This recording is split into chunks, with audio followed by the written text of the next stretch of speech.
DreAllDay.com. Now tuned into the show where you learn the discipline to show up day after day, to do the work, the confidence to put yourself out there boldly and authentically, and the mental toughness to continue showing up, doing the work, putting yourself out there, even when the success you've expected to achieve has yet to be achieved. And on top of all this, you get a huge dose of personal initiative. That is the go-getter energy that moves any one of us, including yourself, to go and make things happen instead of waiting for things to happen. And then we put all this together into a series of frameworks, approaches, insights, strategies, and techniques, all underneath the umbrella of one unifying philosophy that is called work on your game. My name is Dre Baldwin, also known as DreAllDay, and welcome to the show. And today's topic is what happens when you win. I'm talking about this subject because there was a conversation yesterday. I gave you a basketball example of something that I wasn't even planning on talking about. Now, this one I'm going to tell you is something that I was planning on talking about, and this is what triggered the thoughts that led to this episode. Was a conversation around Joel Embiid. He's a basketball player. Some of you, if you follow basketball, you heard of him. If you don't follow basketball, you probably haven't. And Joel is, at least as of this recording, he is contractually signed to my hometown team, the Philadelphia 76ers. Now, Joel, over the last several years, he has become known as one of the best players in the NBA when he is actually, literally playing in the NBA. Issue is he's missed a whole lot of games throughout his career. He's been routinely injured. Some people in sports call people like him injury prone, and that would be accurate to call Joel injury prone. But he's a very talented player, very skilled player. He's 7 feet tall-ish and one of the best big guys in the NBA. He won an MVP award a few years ago. The Philadelphia 76ers have been in the mix when it comes to being a good team that could possibly compete all the years in which Joel is actually healthy. But the Sixers have never quite been a serious contender, never made it past the second round of the playoffs, as long as Joel has been the centerpiece of this team. And that's the crux of what we're going to talk about here today. Because Joel and his teams, when he's the guy, and he's the leader of the team, so he's going to get responsibility for this, he has continually come up short when it comes to winning. He has excelled when healthy when it comes to putting up stats and being recognized as a very good player. The issue is, and a lot of athletes tend to overlook this these days, or not, it seems like many of them seem to not even understand it. And I'm talking about the athletes and the fans of athletes, is that the objective of playing a sport is to win the game. I don't care what sport we're talking. Basketball, football, hockey, soccer, baseball, boxing, golf. No, when you play a sport, the objective is to win the game, not to put up stats, not to win individual accolades, not to gain Instagram followers and admirers, but to win the game. Every sport is decided by winning the game. And it seems as if, it is true that the Sixers have come up short as long as Joel Embiid has been the guy when it comes to winning the game. But what's happened is the conversation around Joel, every time he either comes up short, A, or B, gets injured, it's about a bunch of things that you say for and about people when they do not win. And I'm going to juxtapose the conversation around people who do win versus the conversation around people who don't win. And you should check yourself and ask yourself, what conversation are you having about yourself? Forget about him. I'm using him as a frame, but this is really about you. So let's get into it. Point number one. Today's topic, once again, is what happens when you win. Number one, when you win, there are no sob stories or sympathy necessary. Maybe there is a sob story to be told. Maybe you will receive sympathy, but when you win, there need not be a sob story and there need not be any sympathy. I've done episodes talking about the feminization of society. I did a 5-part series a few weeks ago about why men need to stop being pussies. So you know how I feel about this whole situation. One byproduct of the feminization of society is that men tend to deal with other men, even men who they don't know, and are they don't know these people in any way, and they deal with them in a lot softer fashion than we used to 25 or 35 years ago. And when I say softer, what I mean is men who you admire. So let's say a man who is very well known, your favorite athlete, your favorite entertainer, your favorite politician, your favorite musician or actor or actress or actor. We're talking about men here. Dealing with other men in a lot softer way than we used to 25 or 35 years ago. Let me explain what I mean when I say softer. It used to be, if a man had clear objectives and we all knew what they were and he came up short of those objectives, he would be held accountable by who? By other men. Other men would hold him accountable like, yo, step your performance up. Work on your fucking game. Be better with the next opportunity that you get. Now, you didn't get it done this time. Okay, regather yourself, regroup, work on your game, and come back ready to do what you're supposed to do the next time around. And again, you can hear this from a man who you didn't even know would hold you accountable to that standard Again, 25 years ago, that's the way men dealt with other men. Again, even a man you didn't even know could talk to you like this because, I mean, this is just what it was. And you would appreciate it because you knew you needed to hear it. That's what it was. What has happened these days is that you have a lot of men coming up with sob stories and sympathy to defend other men who do not perform. This is not okay. This is a weakening of society. One of the reasons why our society has become so weak and so feminized is because men have become weak and feminized. Society follows what the men do. Society does not follow what a woman does. Society follows what a man does, and women follow what men do. And if men are weak, then women are going to respond to that weakness by declaring themselves the bosses. And this is how we end up with people pushing this idea of the matriarchy, which is a false frame in and of itself. Any society that's ever been led by women has been overtaken, destroyed, and completely collapsed within short order. Why? Because you can't name a single successful society that was run by women. But yet and still, you still get men running around talking as if we need to put women in the front lines. And these are the exact feminized pussy men that I am against. And I've been speaking out against. If you listen to the show often enough, you know exactly what I'm talking about. And it becomes bad when, let me back up. It is not necessarily a bad thing to be sympathetic or empathetic towards another man's plight. That's not necessarily a bad thing. There are men out there who are therapists, and there are men out there who are all about mental health and helping people get over challenging situations and all of those things. There's a time to be sympathetic and empathetic towards another man. I'm not saying that in and of itself is necessarily a bad thing, but it becomes bad when every time a man comes up short of what he's supposed to get done, he is handed a bevy of excuses, or his bevy of excuses are accepted by other men. Because what happens is this man will never achieve at his highest possible level because he's never held accountable for doing so. If no one ever holds you accountable to actually achieve your goals, and you keep coming up short and hitting your goals at 75%, 60%, 80%, and you never get close to 100%, and no one ever calls you out on not reaching your goal, then eventually you will normalize 80% as acceptable. And this is what's happened. When it comes to Mr. Embiid, who I mentioned as a player on the Philadelphia 76ers, the responsibility for this is, well, first of all, on him because he's the player. But above and beyond that, it's the organization. The Philadelphia 76ers organization has an issue with internal accountability. They just do not hold this guy accountable. And again, I'm a basketball fan. I have played basketball. I know basketball very well. Joel Embiid has never been in top shape in even one season of his career. And when I say in top shape, there's a difference between being in shape, like you look like you're in shape, to the average casual person who doesn't understand the game, and being in like top athletic shape to where you can play an entire season, not end up with dead legs at the end of that season, and you can continually perform at a high level throughout the requirements necessary to compete for a championship. Joel Embiid has never been that guy. Every year in the postseason when he has played, because in many postseasons he's missed because he's always getting hurt, but the postseasons in which he has played, he always ends up gassed. Gassed just means fatigued, tired. He looks like he's out of energy. By the end of the postseason run, he just looks like his energy is not the same as it was in the middle of the regular season of basketball. And that's an issue because as a basketball player, it's not like they put surprise games on the schedule. You know exactly what the schedule is going to be. You know it's an 82-game season, and you know if you make it to the playoffs, there's another 20 or so games you're going to play. Why is he not preparing for this? Joel Embiid's trainer, I don't remember the guy's name, but it looks like his trainer is a pretty famous guy who's famous in his own right, being on the internet. Why is your star client never in game shape for an entire season? Now, I'm not even knocking the trainer because this trainer also has other clients who seem to be in game shape throughout the season. So I don't think it's on the trainer. I think this is on the player. We got to put this on the player. This man cannot achieve at his highest possible level because he's never being held accountable to do so. And this is the law of entropy at work. The law of entropy states that every entity is always moving into a state of increased disorder and chaos. And when there are no standards or parameters to hold off that disorder and chaos, then you have no choice but to accept the disorder and the chaos. The reason Joel Embiid, despite his talents and abilities, continues to disintegrate into disorder and chaos is because there's nothing or no one holding him accountable to stay away from that. And the natural result is you get entropy. This is a scientific law. You have no standards and you have no accountability, you have no parameters, you have no choice but to be in disorder and chaos. There is no other option. And there are no exceptions. Point number 2. Today's topic, once again, is what happens when you win. Number 2, narrative is optional, not necessary.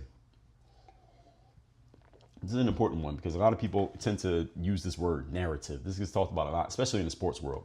the narrative around this player or the narrative around that player. A lot of players use that word themselves often, and they all need to stop using it. But there's a reason why almost all of them use it these days, because none of them has won consistently enough to where they don't need to deliver or develop a narrative for themselves. If they were winning, they wouldn't need to give a narrative. Narrative is the go-to weapon of losers. And when I say narrative, I don't mean just the act of telling a story. I mean narrative colloquially in the way that I'm describing it. Narrative meaning a person deciding that the story around them is not the story that they want it to be. So they sometimes complain about the fact that there's a certain narrative around them. Often you hear this from athletes. And or they decide, well, I'm going to start my own podcast or my own show or my own YouTube channel so I can quote unquote control the narrative around my name and around my image and around my likeness. So let me say it again. The narrative is the go-to weapon of losers. Yes, you heard me correctly. Every human being on the planet has a narrative, a story. Most of you will call it a story. Everyone has a story. You have a story. I got a story. Actually, each of us has a whole bunch of stories about ourselves and about our lives. Everybody has a story. And depending on how eclectic of a life you have lived up to this point, you may have a bunch of stories. But the reality is, the only people who get asked to tell their story are who? Who gets asked to tell their story? Who gets invited to be on a show to be interviewed about their life? Who gets asked to explain how they came from where they came from to get to where they are? Who gets reached out to by a book publishing company to write a tell-all memoir or their life story or an autobiography? Who gets invited to a conference to stand on stage and tell their story to inspire the audience? Who are the people to get asked to do these things? They all fit the same description, the winners. Y'all notice that? You notice that losers don't get asked to come give speeches. Losers don't get invited on shows to talk about how they lost. Actually, let me check that, because there are some people who are known for losing and they get to keep getting interviewed simply because it's an interesting thing. So that one I'll take a mulligan on. But for the most part, I still want you to get the direction of my point. Who gets asked to write a book? Usually the people who win. Who is asked to tell their story because it will be inspiring to others? People who have won, because nobody's inspired by listening to a loser. You're inspired by listening to a winner. Speaking of such, you remember this woman, Monica Lewinsky, from back in the 90s? Monica Lewinsky. She is famous for her escapades, I guess we can say, with then President Bill Clinton in his office back during his tenure, which was from 1992 through the year 2000. Bill Clinton got impeached for this, did not get removed from office, but got impeached. And the whole thing was, she was an intern working in the White House, and she fell for Bill Clinton, and she ended up performing oral sex on him in his office. And this became a whole story. And this was in the 90s. I don't know what year specifically. Let's just say it was 1995. So here we are 30 years later. Monica Lewinsky, I can't remember what show she was on. Damn, who was she being interviewed by?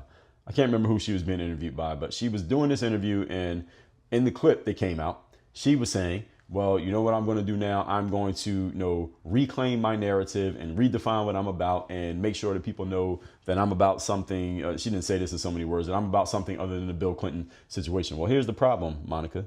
Here we are 30 years later, and you're still fucking talking about it. All right, this is what I mean by narrative. Now, Monica Lewinsky is a female, so I give her a little bit of a benefit of the doubt here. But it's 30 years later, and you're still giving interviews talking about how you don't want to be defined by the thing by which you are defined, but you're still talking about it 30 years later. So if, Monica, you would go out and actually accomplish some things that superseded what you were originally known for, then people will stop asking you about it. But she hasn't done that, and she's still talking about this shit. And she has a new show. I believe the show is called Redefining. So every time it comes up, it's a show called Redefining. Well, who's the host? Monica Lewinsky. Well, what did she redefine? She redefined being a person who was giving the president head in his office 30 years ago. She's still talking about it. All right, if Monica Lewinsky asked me for my advice, and I'll offer it to her unsolicited for free right here, go achieve some things that make that story not the story anymore about you. It's been 30 years, and you still ain't done anything that supersedes it. That's the issue, Mrs. Lewinsky. Now, anyway, when you lose, most people don't care about your story, even if you have one, even though you have one. Excuse me. Everybody has a story. But losers don't get asked to tell their story because nobody's inspired by it. Nobody wants to pay a loser to tell their story, but we will pay a winner to tell his story. And the amount that the winner gets paid compared to the amount that the loser doesn't get paid is a significant difference. And it's a lot bigger than the difference between the winner and the loser. It's like the person who wins the gold medal gets to go on the night show circuit and gets to go on Conan O'Brien, and I don't even know who the night show people are now. Jimmy Kimmel and what's that other guy's name? the English guy. I don't know his name. You get to go on all those shows because you won the gold medal. The person who wins the silver medal, they don't get shit. And the gold medalist might have beat the silver medalist by like a split second, half of a second for the gold medal. But that half of a second means a world of difference. And in this instance, the silver medalist is technically the loser because nobody cares. If you want your story to matter, ladies and gentlemen, you have to go out and win, period. If you want your story to matter, you must win. And only then does anybody care about the background of how you won. Do you understand? The reason winners get to tell their story is because they win first. Then people see them win. And then they say, oh, it's interesting. You won. Can you tell us how you won? Then you get to tell your story. And if you don't want to tell them, you don't have to. Because you already won. Telling the story is just icing on the cake. You don't have to if you don't want to. If you don't want to talk, you ain't got to talk. Only people who have to tell their story are the losers. And back in the days, before we had so much access through these handheld devices, if you lost, that was just it. You just lost. And you just had to move on. There was nothing really that you could say because you didn't have access to just put your story out there on your own the very next day through your fucking podcast. That was it. The media wrote a little bit about you after you lost, but most of the attention went to the winner and you just faded off into oblivion. Or as Mike Tyson once famously said, Bolivian. All right, you fade into Bolivian. That's what happened to you if you lose. All right, that's the way it works. Or that's the way it used to work. Nowadays, losers can get on their microphone and record a podcast episode explaining why they lost. I remember there was a boxer. His name is Anthony Joshua. I don't follow boxing that closely, and I haven't watched many of Mr. Joshua's fights. I watched maybe one or two. But I remember after he lost the fight, I can't remember who he lost. I think he lost to the fat Latin guy. I don't know that guy's name. So I told you I don't watch boxing that much. It was a Latin guy who looked super fat. He had this big stomach, but he had these kind of, it seemed like his arms were a little bit long. This guy doesn't look like he could do anything, but he beat up Joshua in a boxing match. And Anthony Joshua was like super ripped dude. He looks like just a physical specimen. Whatever sport he tells you he plays, you will believe him. And he got beat by this guy. And it was like maybe a couple days after he lost that fight. I saw on YouTube, Mr. Joshua had made a video. It was like it wasn't that long, maybe about a 10-minute video, which I did listen to / watch of him explaining why he lost. Now, I'm not knocking Anthony Joshua, okay? Because I think he fought more after that and he's won more fights than he's lost. He's a very successful fighter. But it was interesting. The reason I'm bringing it up, it's interesting to me that he made a video explaining why he lost a fight. That was not an option for losers back in the day. Nowadays, it's an option. Losers can go out and give their explanation of themselves.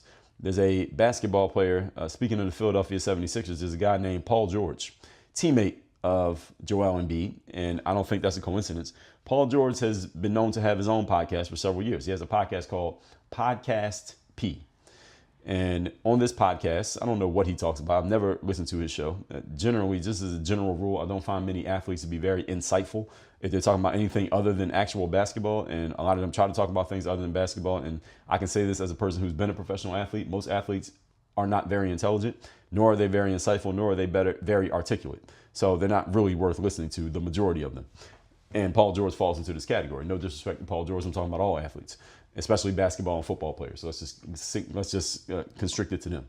But anyway, Paul has a podcast and he does have fans and he has people who do listen to his show, not including me. But he put out an announcement. This was in late February of 2025. This is in the middle of the NBA basketball season when the Philadelphia 76ers are already about 2/3 of the way through their season, or about 3/4 of the way through the season, better yet. Paul George announces on his podcast, check this out. He announced that I'm going to put the podcast on hold so I can focus on helping my team contend for a championship and possibly make the playoffs. Now, I want you to understand what's crazy about this.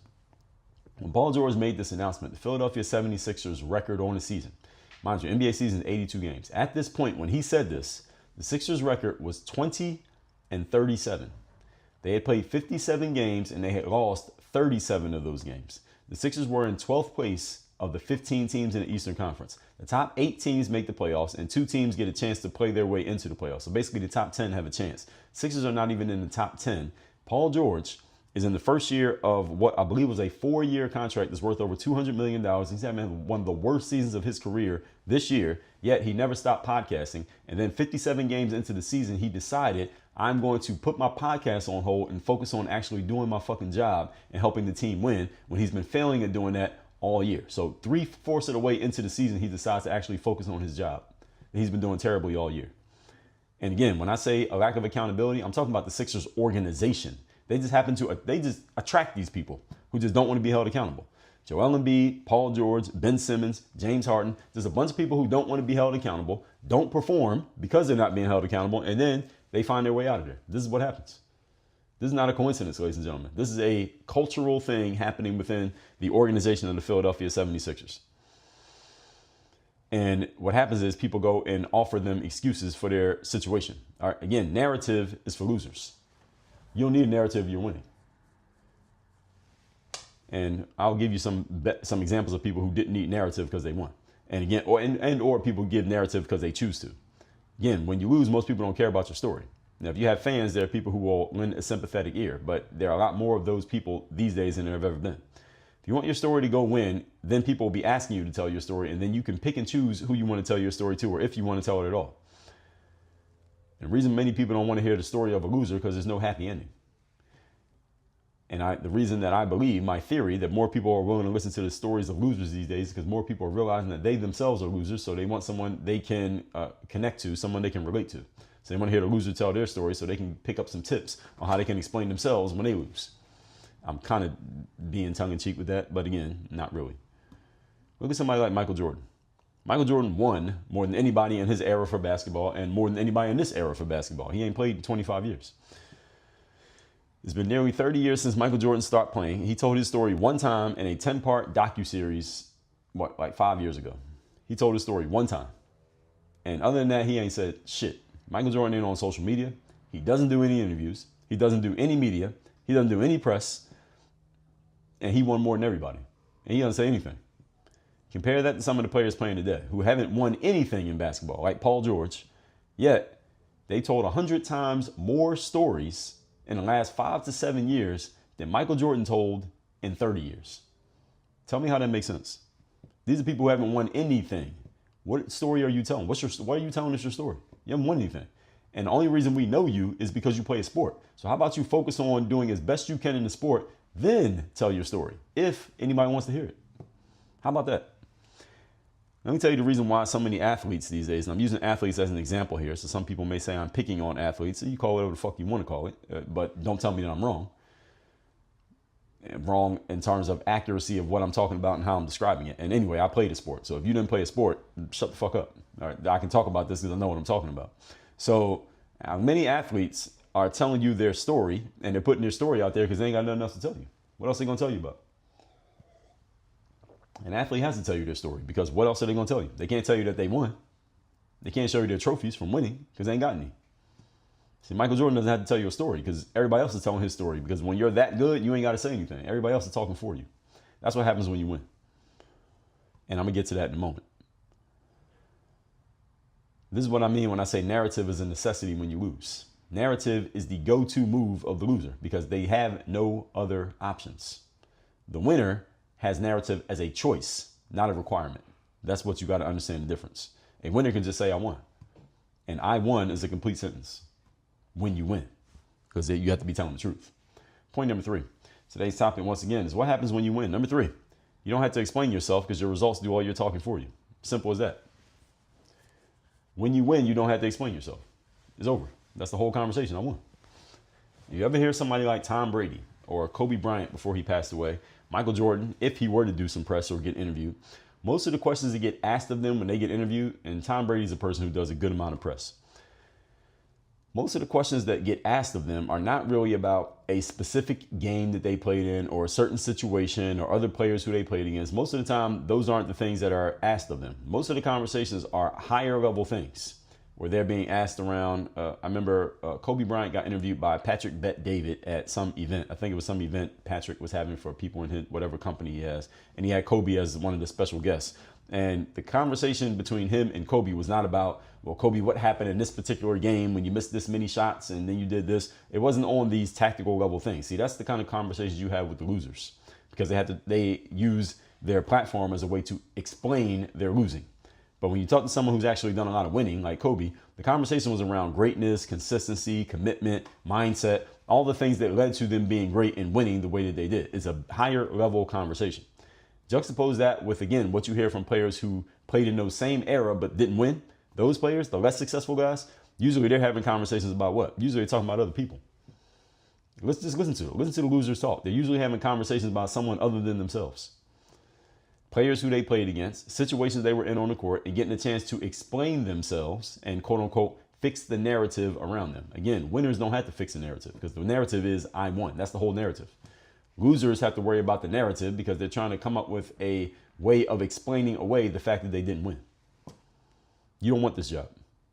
They have to explain away what they did do or what they didn't do. And again, look at the difference between these two. These days, there are so many athletes and former athletes doing interviews. Again, you can go see this for yourself. It's very obvious when you pay attention. And you know why this difference exists? Because when you win, you don't have to keep talking about the shit that you did. Winners ain't got to keep talking about what they did to win, because they did it. It speaks for itself. There's nothing else that you really got to say. We already know what you did because we can see the trophies. So when the winners talk, when Tom Brady does an interview or Ray Lewis does an interview, they ain't got to keep talking about the stuff that they did. They're talking about higher level stuff because the conversation exists on a higher plane because you won. And the losers got to keep explaining why they didn't win. And you don't want to be one of those people.